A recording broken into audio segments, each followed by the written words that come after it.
I'm Kevin McCloskey. I teach communication design at Kutztown University. I've been here 28 years. Well, Kutztown's been very helpful. I teach illustration, basically drawing pictures for books, in large ways and small. Kutztown's given me grants to travel.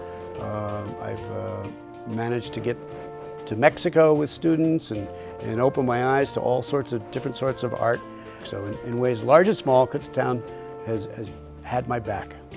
My wife is a librarian, and she goes out to various libraries and reads children's books to kids. And the way it works with the county, Berks County, is she has to have 3 books on the same topic. She said if she had a 3rd worm book, she could do a project about worms. And so I made a book about worms for her. I called it If Worms Could Talk. I did a little bit of research, and I found worms were quite fascinating. And because worms recycle soil, I decided to draw it on paper bags.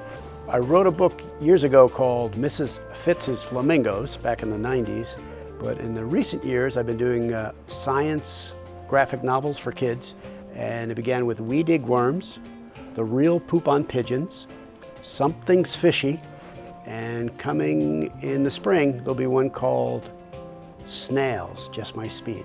You always think the one you're working on is the best, and I haven't quite finished the snail book. It's going a little bit slow, and I think it's going to be splendid.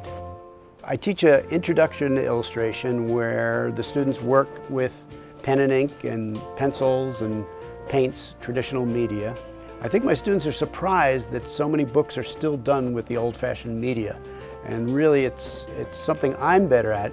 It's sort of akin to being a musician, because you have to practice hours and hours to get the brush to move where you think it's going to move, or your pen to make the lines you expect.